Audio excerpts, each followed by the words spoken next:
Hey guys, so as you can see, I'm sort of fully kitted out today with this is my kyphosis brace, which pulls back the shoulders.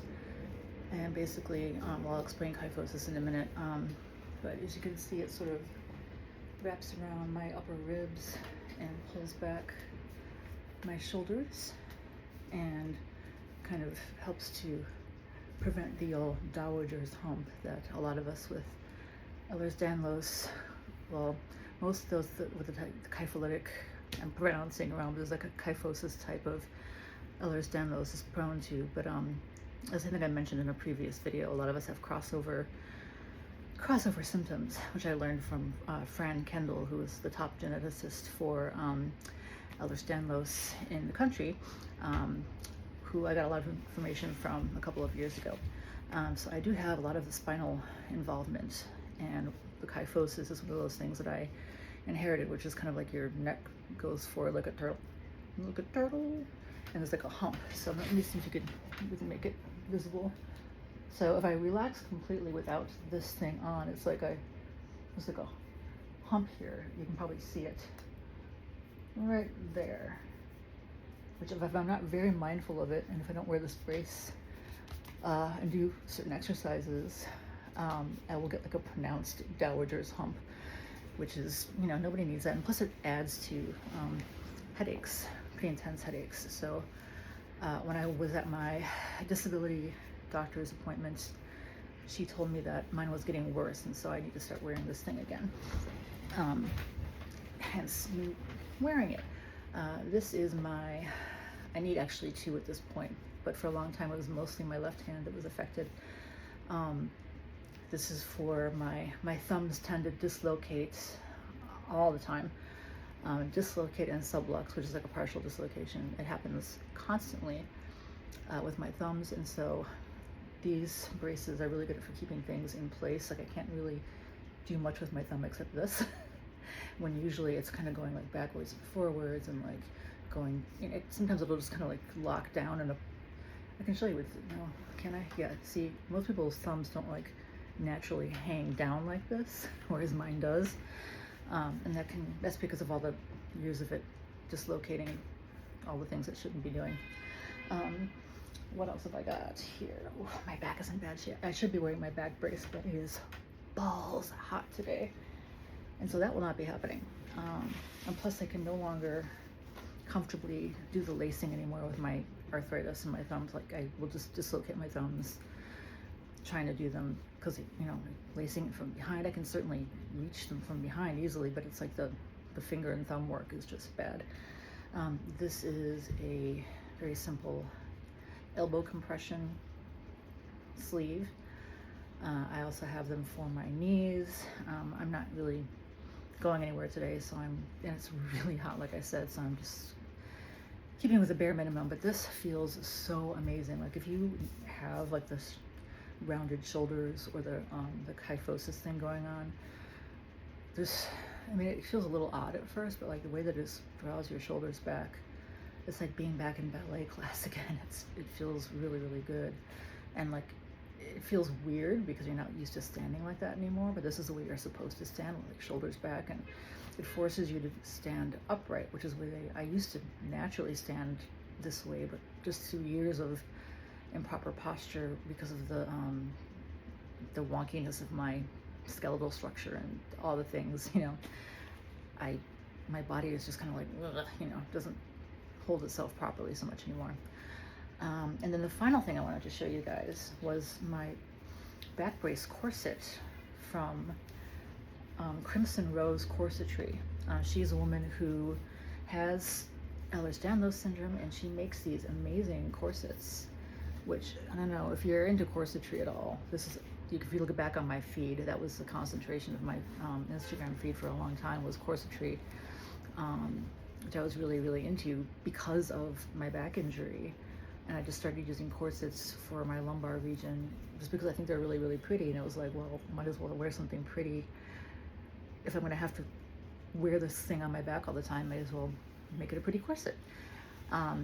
But as things progressed, I needed like something more designed for my actual problems and my the structure of my body as things continue to fall apart and degenerate.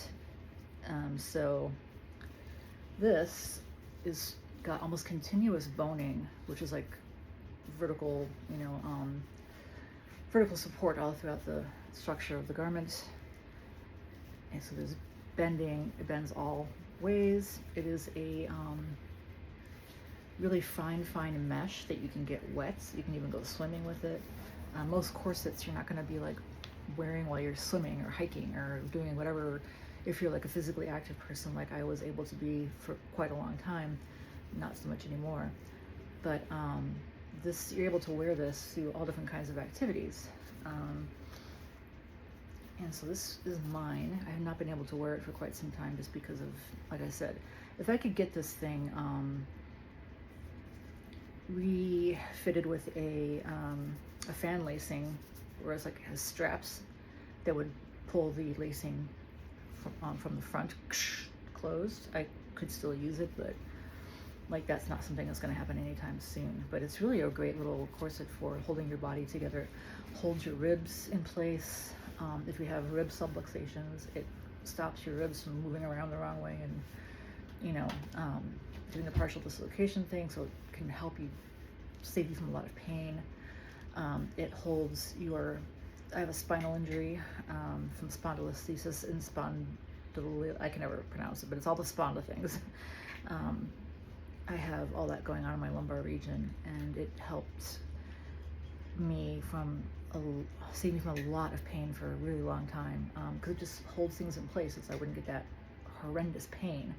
I know it saved me from like a lot of hip pain and like all the lower back pain, and just like held me in place like an exoskeleton for the longest time. It was a wonderful thing. And plus, if you're into corseting at all, if it kind of keep your waist nice and snatched, which this one I think is an 18-inch one. I mean, I've got a naturally small waist anyway. I'm built with like a large waist to hip ratio, so I just have a naturally smaller waist, but it kept it snatched, which I kind of liked anyway, so that was fun. But now I'm not concentrating on stuff like that these days because I've gotten a lot worse just in terms of my physical integrity. But yeah, this thing was a great little piece of kit that I used for a very long time. Again, it's from Crimson Rose Corsetry, and she has them in made to order sizes, or she can make custom. So, but yeah, the material is amazing. It's very breathable. But I mean, when it comes to like really muggy hot weather like we get in Chicago right now, I mean, and I could put on the AC right now, which I'm going to soon, but it like really interferes with the sound of these videos. And also I just needed some air in my room, so I've got the windows open and just airing it out. Hi, kitty. So anyway, I'm gonna put these things aside. So anyway, and then there's my current favorite cane that I use because I can fold it up and stick it in a very small place. I'm not gonna take it apart right now because my hands are hurting too much, but you can like fold it up to it's about like yay big. It's got good cushioning. It's got a bit of give to it, so it's like got a shock absorber on it. I got it on Amazon. It says Vive brand. I just almost said corset cane. Yeah, so it's a really, I mean, and this little, thing here, the rubber tip has lasted me like forever. I've had this thing for several years now. So yeah, it's a nice sturdy cane. It's lasted me a good long time. And this good little strappy thing here. So yeah, I really like this cane a lot. I mean, I'm all into like the fancy, cool, like bespoke canes and all that, but like if I'm going out somewhere, I've got like my cool like metal head, like Clockwork Orange cane and all that, which I love. But for just like total practical purposes, I love this one. So yeah, it's just all bracing all the time for different areas, like all my joints. There's bracing for all those joints.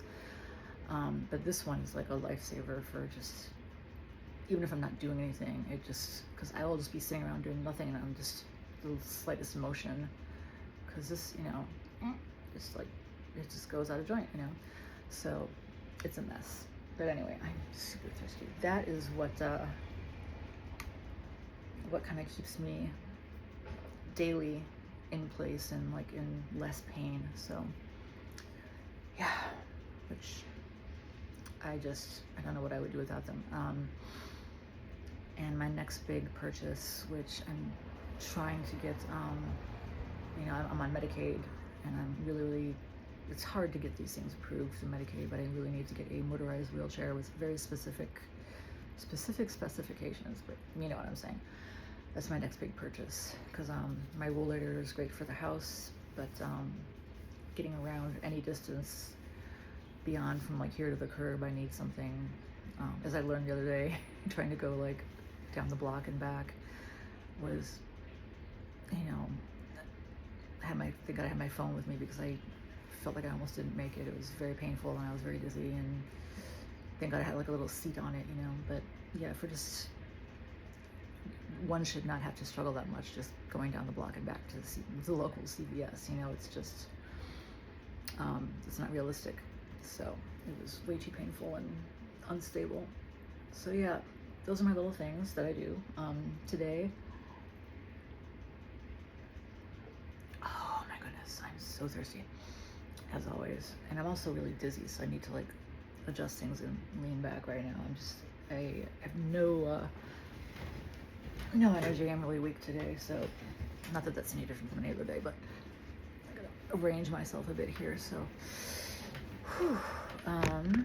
this is gonna be a bit of shake for a bit here, so I get things properly situated. Oh, okay. So what else is going on? Let's get this arranged here. My thumb. Let's see. My adopted dad, Joe, is back from the hospital, and he is now home for his palliative care. So I got to, what's going on here? I got to spend some time chatting with him in his room, which was nice. Oh my God, there's so much crap. I need help, you guys. I need like someone to come in here and clean soon. I just cannot manage all this shit with my thumb. So that was really nice. What else? Tomorrow is Monday, so I'll have my caregiver come in here. Or not my caregiver, but my social service agency person will come in and discuss what next is on the agenda for me in terms of what I need around here, which is a lot.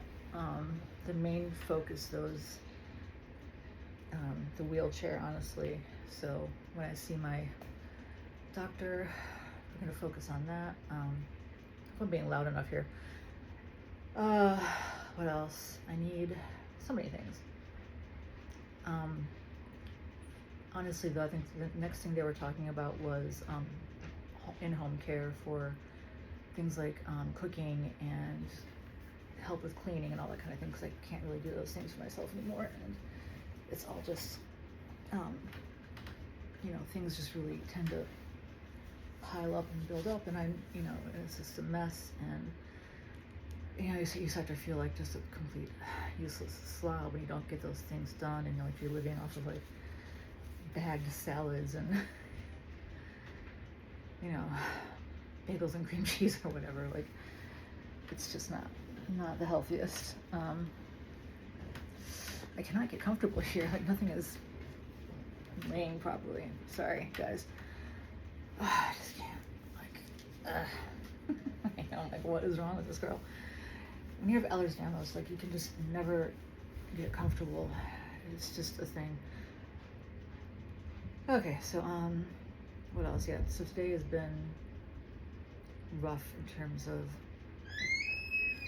hold on a second. Oh my God, it's the fat kitty. Hold on a second. Hello, fat kitty. You gonna come up here today? Oh my goodness, look at you. You are, oh my God, I should not ever lift you again. Oh, this is my Kelvin. He is my very, very hungry fat boy.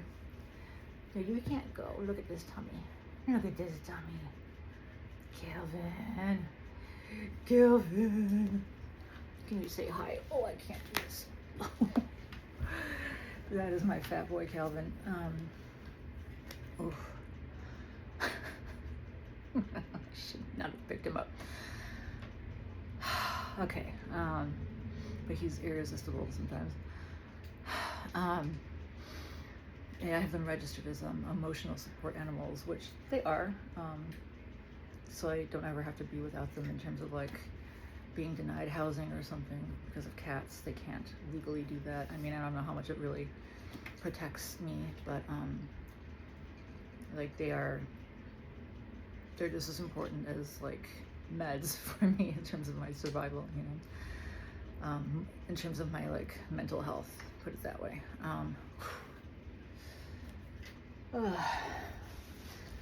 So really all I've been doing today is, damn it. All I did was like I slept and I talked to Joe. I can't manage to like prepare any food, so I just had like 3 yogurts, and I've been trying to hydrate, and I slept a lot, and I can't seem to focus. I'm like having focus issues lately. Like there's just days where I want so badly to like spend some time writing or making a coherent video, or just like I've been wanting to just like zone out in front of a movie, and I haven't been able to like even focus enough to figure out like what I want to watch, like what genre, or like, and even if I found something, I wouldn't be able to like concentrate. And I hate that so much. It's like those are just days when I just end up sleeping a lot because my brain is just like fuck it, you know. And those are also just high pain days. I've had like a lot of neuropathic pain lately. And usually my, what am I on? Am I on Cymbalta? Yeah, it's Cymbalta. Cymbalta tends to be pretty damn good for neuropathic pain. So I take that daily, and then once in a while some of it creeps through. And yesterday, I swear to God, I was like, why am I having neuropathic pain? And I had forgotten to take my evening dose. And I only take it in the evening, and so I'd been without it for like a full cycle. Hey, buddy. And now I'm having neuropathic pain. So, and man, it's a big difference. Like just having that neuropathic pain come back, it was like, this is not good. So it'll be nice when I take my next dose and it'll eventually be gone again. But yeah, I forgot how what a difference that makes. Yeah, I was taking gabapentin for it, but it was making me fat, and I have eating disorder issues from way early in preteen days. So I got to be really careful with that sort of thing, and my medical team is aware of it. So we're mindful of what medications I take and try to find alternatives for things that might make me gain weight. Because I already my weight fluctuates between the same 10 pounds all the time, and I'm nowhere near being overweight. I'm quite aware of that, but it triggers me a lot, and my mental health stuff, just having that same 10 pounds come and go, it's kind of hell on my brain. So I avoid medications that might do the same. So the gabapentin was really, really good for killing the pain, but it was not good gaining, I think I gained 30 pounds in a month and a half, which is insane. So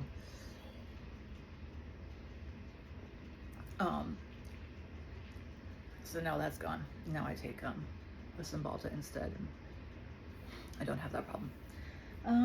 Calvin, where are you going, bud? We need to brush you, my friend. You look like you got thrown off a turnip truck. These cats, I swear to God, if I leave the door open, they don't seem to care. They stay out of my room. The minute the door is closed, they're like, oh my God. And they have to either leave immediately or come in immediately. And the door squeaks like crazy. I'm just trying to have some privacy and do a video, so I'll be right back.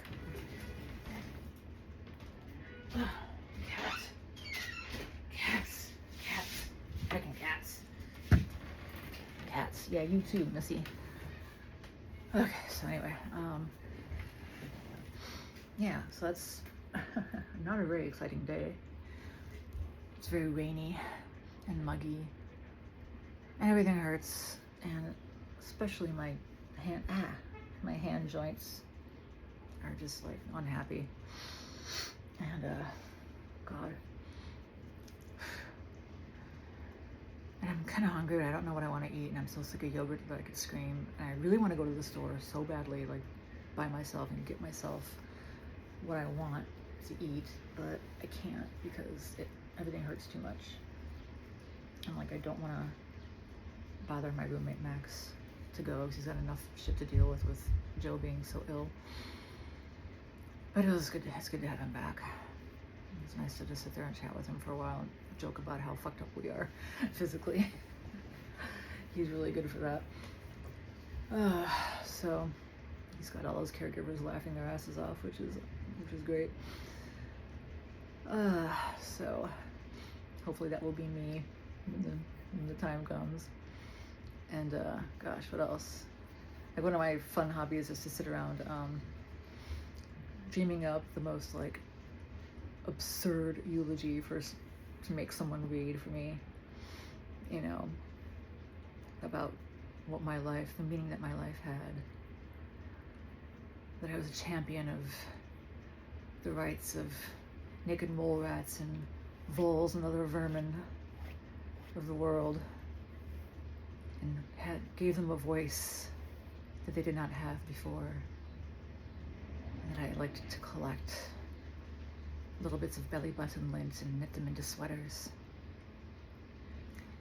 And that's the love of my life. Was a 90-year-old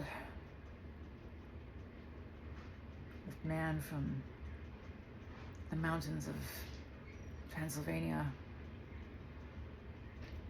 who everyone suspected was a werewolf. And we loved each other deeply, but alas, when he transformed me, I became a cat. And his family would not accept interspecies love. It was a tragic love story of all time. They still speak of it in Romania and Lithuania, our respective countries of origin. And I've never loved since. Things like that. These things amuse me. You know, if you know that you're gonna possibly drop dead at any moment, you might as well make people say ridiculous things about you if you're gonna be dying relatively young. Come on. And then there's also the song that you have to pick out. My God.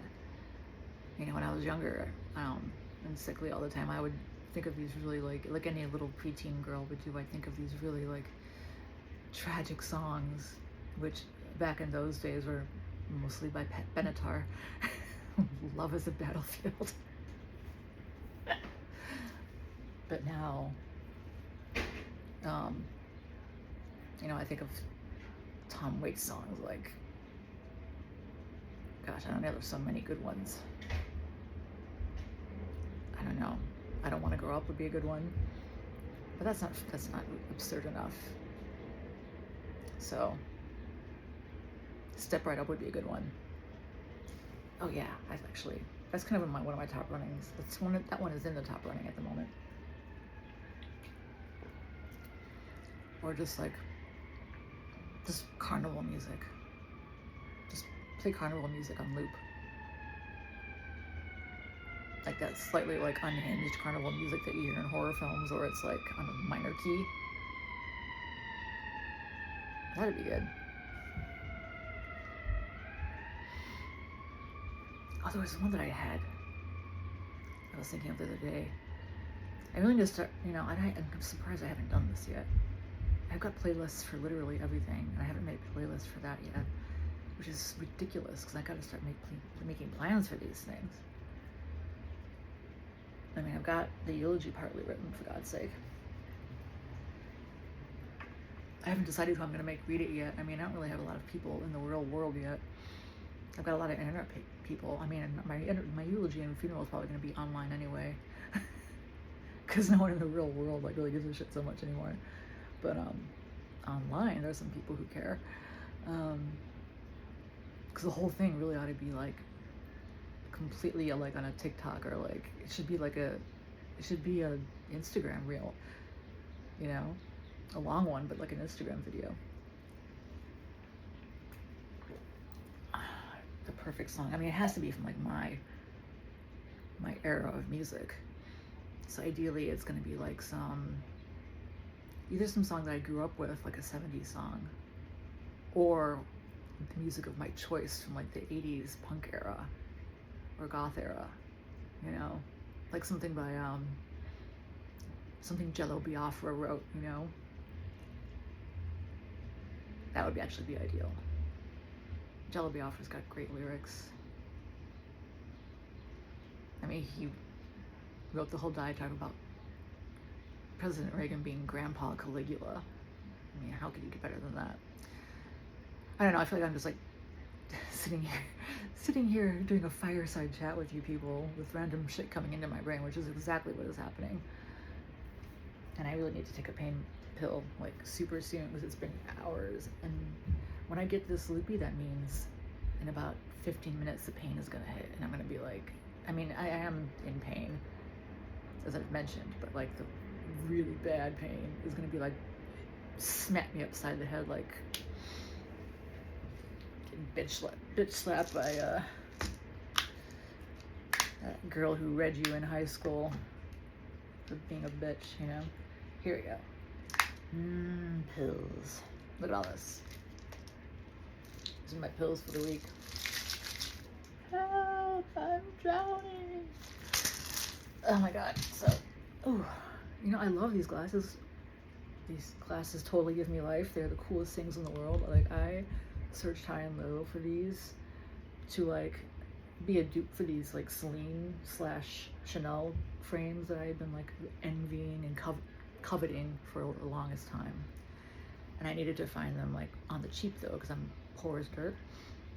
Like, I am poor, people. And then I found them on some like online like vendor. I think I paid like, I don't know, they were on sale for like $30 down from like, I don't know, maybe 70 there, so I paid 30. I love them. I mean, I need to get the lenses redone because I think that I think I mentioned, I just found out that I'm legally blind. So I think I need to get these. I haven't had them redone in like ages, but now I think I've got vision coverage now, so I can they need to be stepped up a little bit. But I love these frames. The thing is that they're heavy, and I've got this like delicate little, not little, my nose is by no means little, but I've got a very thin, very typical vascular Ehlers Danlos thin bridged nose. It's not small, but it is delicate. And it hurts when I've got it on for too long. So now, even though I can't see a goddamn thing now, I'm not having like a nose headache. So, anyway, drugs.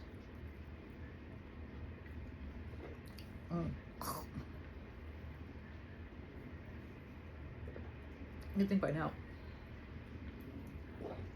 oh my god, I'd be better at swallowing pills. I am not. Oh god. So I was trying to think about the things that make my life bearable as someone who spends most of the time in this crazy little tiny room. Actually, it's not so tiny, it's just full of shit because it's my dad's, technically it's like his junk room. So I'm in here with a bunch of his shit that he's had since like the 70s, and my small amount of crap, because I travel light in this world. I don't have a lot of stuff, but like things that make my life happy and easier is like all my little hacks like this, my little braces and my canes and my circa 1992 baby doll nightgown dresses and hair scarves. Hair scarves make me happy. I've got the hugest collection of these things. I love them. I love them so much. Like, I barely have hair anymore partially because of Hashimoto. I also have Hashimoto's.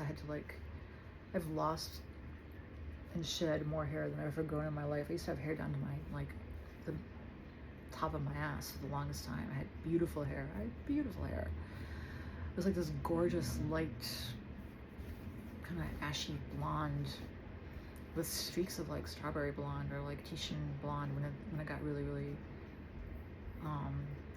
sun bleached. I mean, it used to be like a lot more like Titian blonde, and then as I got older, it got more ashy, which is what happens. But it was beautiful hair, like really, really wavy and pretty.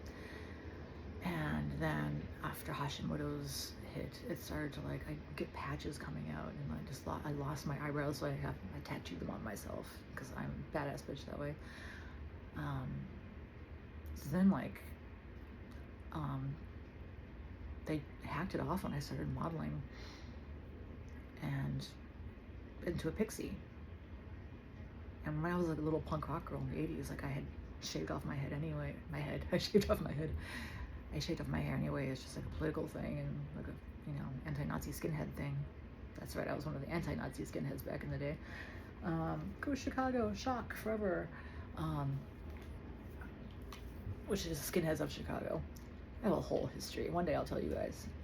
But I was part of the original anti-Nazi skinhead movement in Chicago, when things were dangerous and political and crazy and kids were getting killed, and my friends, my black skinhead friends, were getting jailed and beating the crap out of in the streets. Now I'm like turning into like Joe, my adopted dad. He like just goes off on these like mad tangents about his youth. Like totally doing the same right now. Where was I? Oh yeah, the short hair thing, which is why I had my hair like shaved. It was part of like what all the girls did. We would all like in solidarity like do our skinhead haircuts, right? And like I never ended up like, I kind of just didn't grow out of that. For a brief period I did. Like I ended up growing my hair really, really long again, and then it was just like modeling. They shaved it, cut it all off from like the top of my ass to like pixie. And then when I stopped modeling and decided to be a makeup artist, I grew it all down really, really long again, and then the illness hit. And then I was like, fuck it. So I took out my clippers and gave myself pixie again. And then pretty much that's what I've had for most of the last 20 years or so. I've almost always kept a pixie, with the exception of like one brief ill-advised period where I grew it long again and then I got bored. Anyway, and part of me really wants to grow it long and crazy and wild and silver and gray and be like a mad witch, you know.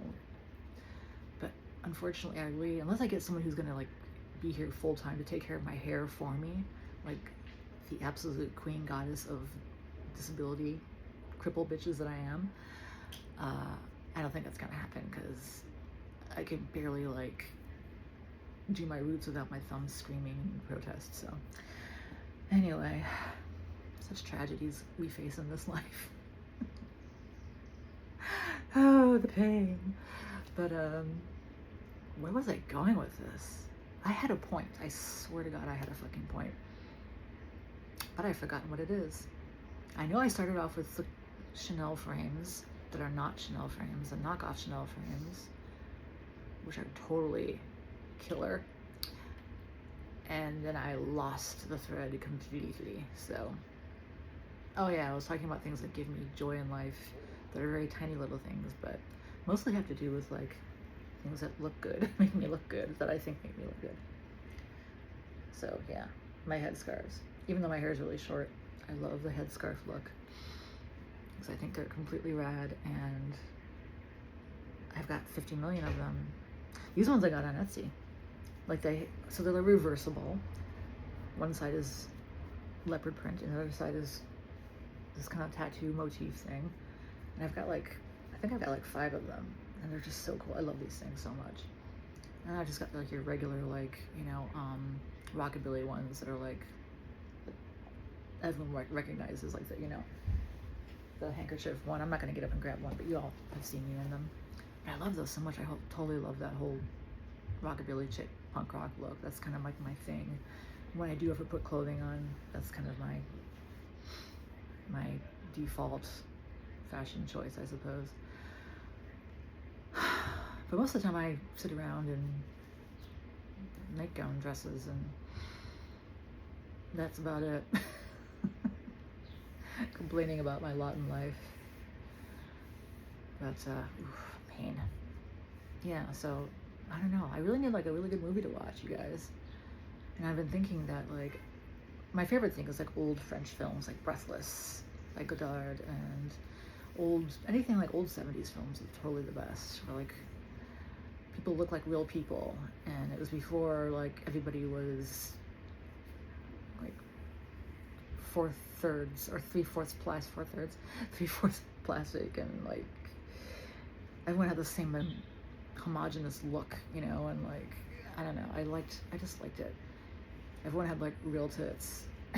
And not that I have anything against implants in like cisgendered women and all that kind of thing, but it's just like, I was going through the comments of this gorgeous girl who had on this like really, really super low cut dress, and she was like a cishet girl, and she was beautiful, and she just had like these larger breasts, but you know, and she wasn't wearing a bra, and so they were like just setting a little low, like breasts will do when they're not in a bra and they're on the larger side. And these fucking men were like, they're saggy and gross. Ugh. Like, you look at their profile picture and they all look like a thumb. You know, like, there's no neck and their big fat jolly face. You're saggy. Like, dude, I bet your balls are down to your knees. What the fuck are you even talking about? And some of the guys who were like, my girlfriends don't look like that, and it's because she's young and youth is like, it's science. Like, for like what? Trust me, bro, university. Yes, we've all heard of this place. It's science that younger women are like, like they're talking about, it's like we're brood mares, you know, like the only thing we're good for is breeding, you know. Well, you know, count me out, because my genetics are all fucked up. You'll get, you know, your veins will implode in your brain, so, or your arteries will implode in your brain, and you'll get like a Gumby body. So, you know, good for contortionists, which, well, that's right, you guys think that kind of thing is sexy, right? It was for a while. My God, but I just, the way that men see us, cishet men, most of them, a lot of them, the whole, what seems to be the vocal majority these days. I have to be careful with how I phrase things, because not all men, yeah, I know, but like, enough of you motherfuckers, the loudest of you motherfuckers, and the ones of you who get offended by that statement are the ones we have to get worried about, because the ones of you who are not like that would never get offended by that. You'd be like, yeah, it's fucked up out there. I see you guys. You are like, and I love you guys. You're awesome. But man, just like the hate this girl was getting for having a natural breasts. Like, are you fucking kidding me? Have you ever seen a real naked woman outside of porn? Oh my God, like I feel for these women who are like dating these guys who are still young, and I'm like, honey, he is gonna leave you when you get married and you hit the age of, say, 32, 35, and your breasts don't sit quite so perky and high anymore. He's gonna leave you for a 20-year-old, or cheat on you with a 20-year-old, and suddenly you're gonna find feminism, and you're gonna be so glad you did, and you're gonna be so sorry you married him, but you're gonna learn your lesson, and you're gonna join the rest of us feminists out there. Oh my God. I'm on a rant, I realize that, but I'm bored, you guys. I have no one to talk to, so I talk to myself on these things, and then I hope that some of you will listen and be like, hey, I kind of relate to this fucking weird chick with, you know, weird genetic anomalies, and, you know, maybe I'll make a comment somewhere. Like, no one ever really comments too much on me yet, because I'm kind of new here. My presence is new, I realize that, but I get occasional comments, and I've been having more interactions on other people's content, so that's been nice. I'm meeting some really nice, mostly nice ladies out there. Ladies, yes. I mean the term like in a very non-anti-feminist way, of course. Yeah, we should bring back the term ladies, but like in a different context. Feminist dignity kind of ladies. Anywho, yeah, because I was raised by a second wave feminist from the 70s, and I'm a Gen X girl, so feminism was my whole ass upbringing, single mother and all that kind of thing. And then I was a single mother because my son's father was an insane diagnosed sociopath, it turns out. So of course I didn't know until it was like too late. But yeah, I left him. And now he's dead. And good riddance to that motherfucker. So yeah. I know I'm totally rambling. I think the pain meds are like You know, that couldn't be kicking in quite yet, but I'm loopy from that interim between like the last pain meds and the pain kicking in, the actual pain kicking in, and that pain loopiness that you get from like your whole body hurts and like your brain is protecting you against that, and you're completely insane. Yeah, like the pain crazies, which will shortly segue into the pain meds crazies, or the pain meds loopiness. Oh, look, the sun's coming out.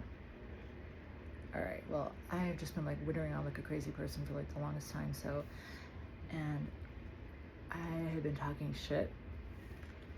I don't even know what the hell I've been talking about, so I'm gonna watch this and be like, oh my god. So, I'm gonna stop now, because this video is like, oh my god, 40 minutes long. Yeah, girl, you know how to talk. Alright, anyway, I don't know why. You know, Instagram is clearly not the platform for me because of my long ass videos, but I really like it here, so I will post this on YouTube as well, but I should probably edit some of this out, but I probably won't. All right, bye.